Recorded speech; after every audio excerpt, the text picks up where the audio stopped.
he was a man who couldn't find an English woman who caught up with his depressions, his paranoia, his lack of intellect, to be very crude about it. And Meghan gave him a safety net. Many people following the royal family are shocked by new claims about Prince Harry and Meghan Markle's royal wedding. Reports based on author Tom Bower's account suggest that what looked like a perfect fairy tale in front of the world may have been filled with private arguments, growing tension, and difficult moments behind palace doors. But because of the way they behaved in the last 4 or 5 years, and as a price of betrayal, their reputation and their status and their fortunes are crumbling. For years, there have been rumors about problems that were kept out of the public eye. So, were Harry and Meghan's wedding troubles already beginning before they even said, "I do"? Or have these stories been exaggerated over time? Meghan was not going to obey any rules. She had no intention of staying, and that she was going to be a huge problem. But what do you think really happened behind the scenes of the royal wedding? Are these claims believable, or are they just another chapter in the ongoing royal drama? Share your thoughts, and stay tuned for more royal news, stories, and updates. Royal wedding tensions. From the outside, everything looked perfect. People around the world watched as Meghan Markle and Prince Harry prepared for what many called a once-in-a-generation royal wedding. The beautiful location, the excitement, and the worldwide attention made it feel like a real-life fairy tale. Every photo and television broadcast showed the same picture: happiness, unity, and a bright future.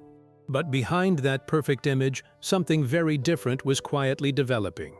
According to stories later shared by Tom Bower, some people inside royal circles already had concerns long before the wedding took place. These worries were never announced publicly.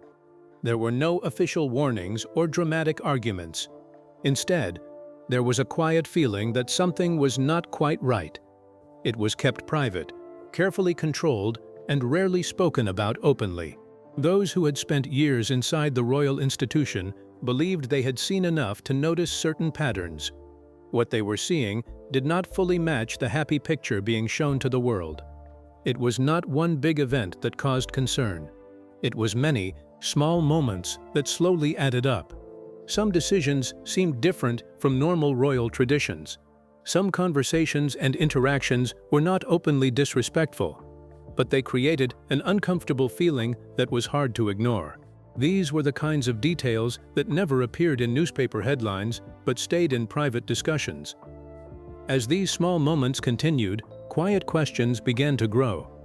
They were not loud accusations or harsh criticism. Instead, they were careful thoughts about what this marriage might mean for the future of the royal family. At the same time, the public saw a completely different story. News reports focused on love, hope, and the beginning of a new chapter for the monarchy. This created a clear difference between what the public believed and what some people inside the palace were quietly thinking. One story was celebrated by millions around the world. The other remained behind closed palace doors. What makes this especially important is the timing. These concerns did not appear after the wedding because of later events. They existed before the ceremony, before the vows were exchanged, and before everything became official. That changes how many people may see the story. It suggests that some of what happened later may not have come as a complete surprise to those who had been watching closely from inside the royal family. Still, none of this was visible to the millions of people who watched the wedding. The ceremony went ahead without any sign of doubt. It was filled with tradition, careful planning, and beautiful moments. To the world, everything looked perfect and complete, but those quiet concerns did not appear without a reason. They had been growing little by little, shaped by small moments that seemed unimportant at first, until they became impossible to ignore. Hidden beneath the beautiful ceremony and worldwide celebration, a very different story was slowly unfolding. Behind every polished moment were small pieces of a deeper story that most people never saw. How did Harry and Meghan meet? Was their meeting really a lucky coincidence, or was it the result of careful planning? Let's uncover the truth. Meghan and Harry's meeting. That quiet feeling of doubt did not appear without a reason. It was linked to something much deeper, something that started long before the engagement, long before the news stories, and long before the world watched their relationship. As we look back at how it all began, the story starts to feel different. Instead of looking like a simple twist of fate, it begins to seem more carefully planned. According to Tom Bower, the road that brought Meghan Markle into Prince Harry's life was not as unexpected as many people believed. In interviews, their relationship was described as something that happened naturally. It was said to be a blind date, a simple introduction, and two people meeting without expecting anything special. But Bower offers a different view.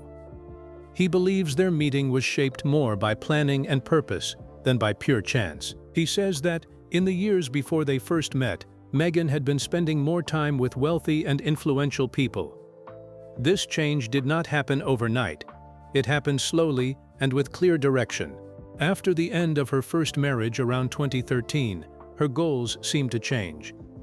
The people around her and the circles she moved in reflected a stronger interest in wealth, status, and worldwide recognition.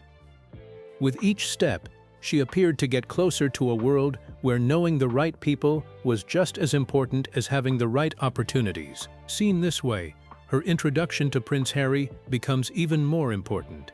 Bower claims that before they met in London, Meghan had already learned a lot about Harry. She did not only know him as a famous prince, she also knew about his personal interests, his beliefs, and the causes that meant the most to him. Africa, wildlife, conservation, and charity work were all major parts of his life. According to Bower, these were not small details. They were carefully understood before the relationship began. What makes the story even more interesting is how smoothly everything seemed to happen after they met. They appeared to connect almost immediately. Their chemistry seemed real, and from the outside, their relationship looked genuine and almost certain from the beginning. But when that quick connection is viewed alongside the earlier timing, preparation, and growing social connections described by Bower, the simple love story becomes more difficult to accept without asking questions. Everything seemed easy and almost meant to happen as their relationship grew stronger with remarkable speed and confidence. Why did Meghan and Harry's romance move so fast? Why did their love story shock the royal family? Let's take a closer look. Meghan and Harry's fast-moving romance. After they met, everything started moving very fast.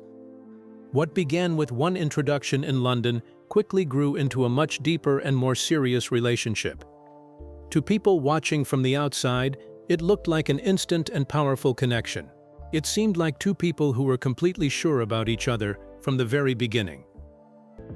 A meeting that may not have been chance. That quiet uncertainty did not simply exist on its own. It was connected to something deeper, something that began long before the engagement, long before the headlines, and long before the world was invited to witness the story unfold. As attention shifts backward, the origins of the relationship itself begin to take on a different tone, one that feels less accidental and more deliberate. According to Tom Bower, the path that led Meghan Markle into Prince Harry's world was not as spontaneous as it was often presented.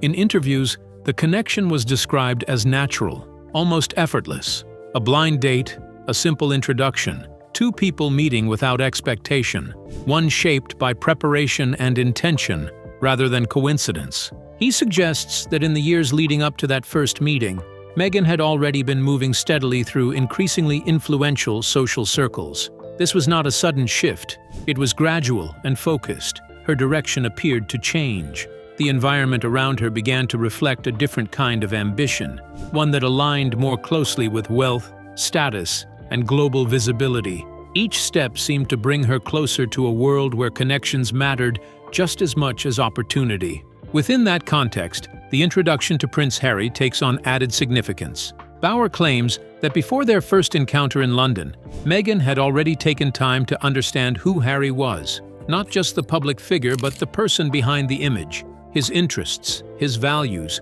the causes he cared about, Africa, conservation, humanitarian work. These were not random details. They were central to his identity, and according to Bauer, they were studied carefully. That level of preparation raises an uncomfortable question. Was this truly a chance meeting, or was it the result of careful positioning? The answer is not presented as fact, but the suggestion alone begins to shift the way the story is viewed. May have been guided by intention behind the scenes. What makes this even more compelling is how naturally everything seemed to unfold afterward. The connection appeared immediate. The chemistry is undeniable. From the outside, it felt authentic, almost inevitable. But when placed against the backdrop of prior movement, research, and timing, the simplicity of that narrative becomes harder to accept without question. Everything looked effortless, almost destined, as their connection deepened with striking speed and certainty. But when timing, preparation, and precision are placed side by side, one question lingers. Was this truly fate unfolding, or something far more deliberate already set in motion? Stay with us. Two people driving this conversation. Before getting into what has actually been claimed, let's delve a little into the person making these claims, because that matters enormously in terms of how seriously the arguments deserve to be considered. Tom Bauer did not start his career writing about the royal family. He built his reputation over decades. Meghan is a person who controls the narrative, who had become part of the royal family she couldn't understand. Working through subjects that included powerful media moguls, politicians, and business figures who had significant resources and motivation to push back against uncomfortable scrutiny. Go directly to the people who were present. Build the account from the inside out, and let the sourcing carry the argument rather than letting assertion do the work that evidence should do.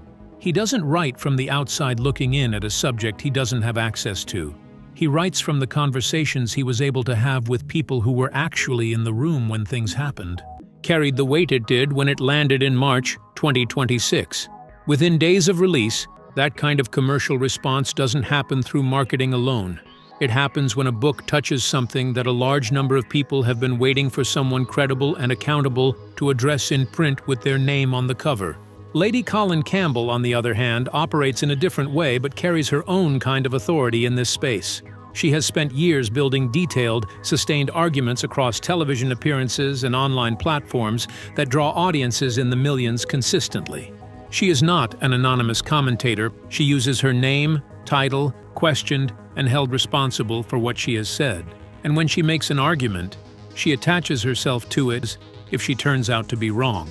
That kind of accountability distinguishes what she does from the ordinary background noise of royal gossip that fills comment sections and social media feeds. Between these two figures, a set of questions has been assembled that goes well beyond the usual territory of royal gossip and palace intrigue. It touches something more serious in terms of documentation, timeline, and constitutional principle. And understanding exactly what those questions are is the only way to understand why this conversation refuses to close. What they are both saying about Harry and Meghan's children is what makes this story unlike anything else in modern royal coverage. So what exactly are they saying, and why did it spark a devastating reaction? A connection that intensified at unusual speed. And then, once they met, everything began to move with striking speed. What had started as a single introduction in London quickly turned into something far more intense, far more consuming. To those watching from the outside, it looked like a powerful and immediate connection. Two people finding certainty in each other without hesitation. But beneath that surface, the pace itself began to raise quiet questions. To Tom Bauer, the relationship between Meghan Markle and Prince Harry did not follow the slow and measured path often expected within royal life. Instead, it accelerated. Emotions deepened quickly. Decisions followed closely behind. Within a short period, Harry appeared completely invested, not only emotionally, but personally and mentally as well. He spoke openly about how certain he felt, how quickly he believed he had found the person he had been searching for. That level of certainty, so early on, became a defining feature of the relationship. It gave the story a sense of intensity that was difficult to ignore, a term used to explain a pattern where affection, attention, and emotional connection are expressed in overwhelming amounts at the beginning of a relationship. It creates a powerful bond, one that can feel genuine and undeniable, but also one that forms very quickly. In this case, that rapid emotional build seemed to draw Harry in completely. His responses reflected deep attachment, formed in a relatively short time. The relationship became central to his world. Plans were discussed early. The future was imagined almost immediately. From the outside, it felt like a modern love story moving at its own pace. But inside royal circles, where caution and tradition often guide decisions, that pace stood out. There were also subtle suggestions of urgency, not pressure in an obvious sense, but a steady movement toward commitment that left little room for pause. Conversations about the future, about life choices, and even about timelines appeared to happen earlier than expected. The relationship did not linger in uncertainty. It moved forward with purpose. What makes this moment even more significant is how it connects back to everything that came before. The preparation, the positioning, the understanding of Harry as an individual. When placed together, these elements create a picture that feels carefully aligned, even if it is not openly acknowledged. To the public, it remained a story of love unfolding naturally. To those looking more closely, it became something more layered, something that invited a second look, not because of what was visible, but because of how quickly everything fell into place. But the most noticeable change was not just the speed of the relationship, it was what began to happen around it, and who Harry was becoming within it. What if the love story everyone believed was only the surface of something far more calculated, where every moment aligned too perfectly to be a coincidence?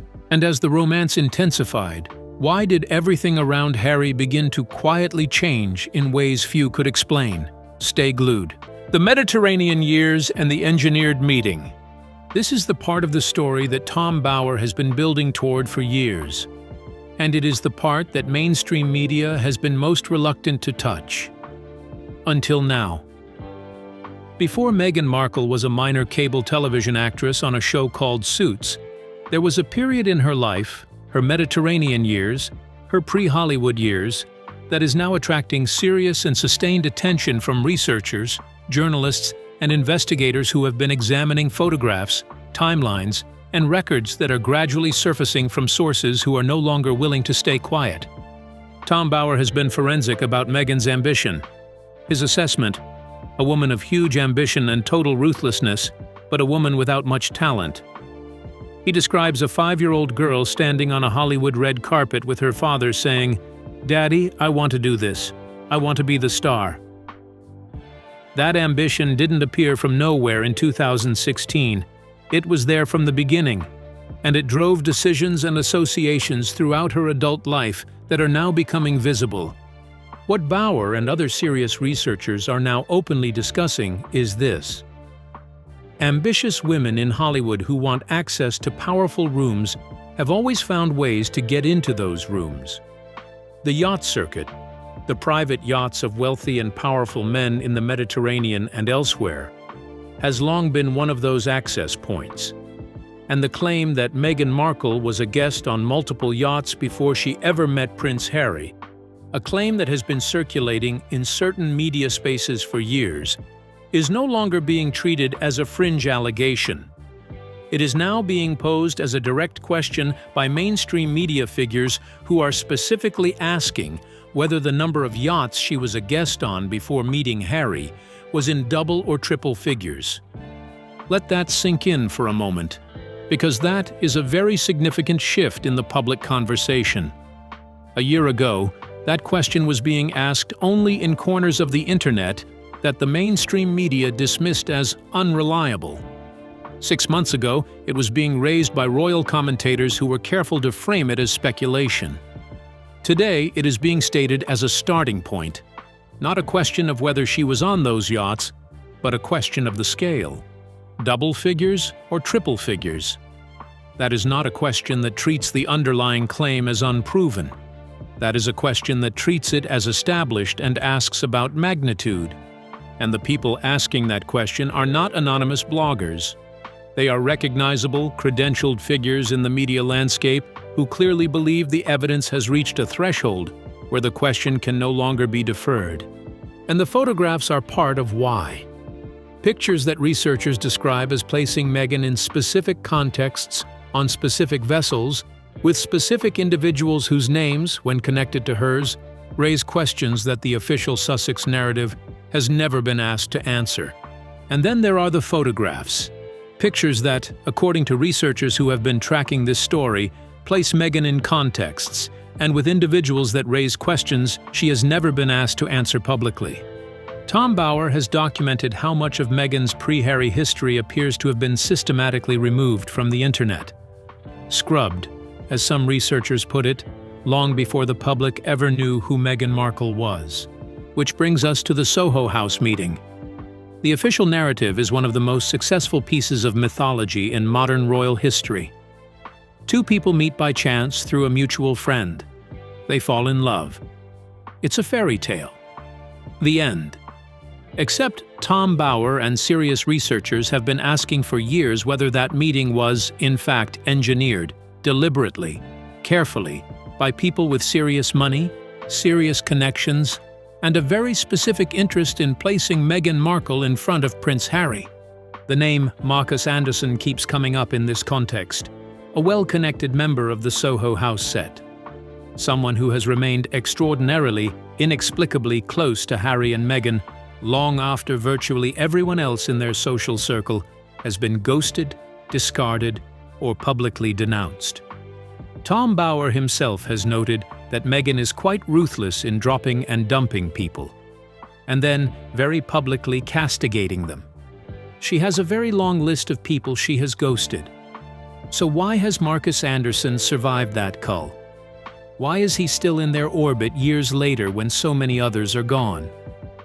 That is a question worth sitting with, because in any investigation, whether journalistic or legal, the person who survives the purge is always the most interesting person in the room. Tom Bower versus the narrative. Tom Bower did not just write a book about Harry and Meghan, he opened a door. And through that door, people are now walking, asking questions that should have been asked years ago. His method has always been the same. He follows threads. He documents contradictions. He does not accept the official narrative uncritically, and he does not allow discomfort or legal threats to stop him from publishing what his research reveals. His entire career has been built on exactly this approach: forensic, patient, fearless examination of powerful people who believe their narrative is too strong to be challenged.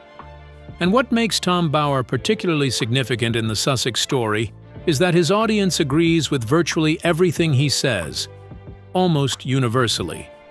Except for one point, his suggestion that Catherine, Princess of Wales, felt threatened by Meghan Markle. On that point, the pushback from his own audience was immediate, fierce, and almost unanimous. And I think that pushback tells us something important, because here is what Catherine actually felt: not threat, but fury. The particular fury of someone who has earned something watching another person try to take a shortcut straight to the reward without paying any of the cost. Think about what Catherine has done. She has spent over a decade doing the patient, invisible, unglamorous work that actually holds an institution together, showing up on cold days in Colchester, opening hospitals in Stockport, doing the work that never makes the front page but is the foundation of what the monarchy actually is. She sacrificed privacy and freedom and spontaneity for it. She survived public humiliation and press intrusion and family drama for it. She understood before she was 20 years old what it would cost her, and she paid that cost every single day. And then Meghan Markle arrived and made absolutely clear, from almost the first week, that she had zero intention of doing any of that. Tom Bower has documented this comprehensively. Meghan was furious that she and Harry were living in a smaller house at Kensington Palace. Meghan believed, and Tom Bower has been explicit about this, that she should be the future queen. A woman who had been in the royal family for 5 minutes believed she deserved the position that Catherine had spent a decade preparing for. That is not a threat. That is an insult. And Catherine saw it for what it was within weeks of meeting Meghan. Not an arrival. A problem. A serious institutional problem, dressed in designer clothes. Prince William saw it too. He tried to warn Harry. He told him directly that it wasn't going to work. Harry didn't listen. Because Harry, as Tom Bauer has made clear, was caught. He was determined to marry Meghan for his own reasons. Reasons that are becoming clearer as the full picture of how that relationship was initiated and cultivated continues to emerge. The wedding itself amplified that access. The presence of global figures, the scale of media coverage, and the attention from industries beyond the royal family all contributed to a moment that connected Meghan to a powerful international audience. According to this view, those connections were not temporary. They became part of a foundation that could be built upon in the years that followed. Deals, partnerships, and opportunities that emerged later begin to look less surprising when placed against the backdrop of that moment. This raises a question that sits at the center of the narrative. Was the relationship simply a personal bond that led naturally to marriage? Or was it also part of a larger plan shaped by long-term goals? The suggestion is not presented as confirmed fact, but it introduces a level of complexity that is difficult to ignore. It invites a different way of looking at the choices, the timing, and the outcomes. What makes this claim particularly striking is how it reframes everything that came before: the preparation, the rapid connection, the shifting social circle, the carefully constructed image. Each element begins to feel connected, as though part of a broader movement rather than isolated moments. And if that perspective holds even a fraction of truth, then the story of the royal wedding is not just about what the world witnessed that day, but about what was quietly set in motion beyond it. So, what do you think? Was the royal wedding a genuine love story, or a carefully shaped illusion hiding deeper truths and shifting loyalties? We'd like to hear your thoughts in the comments. Don't forget to like, share, and subscribe.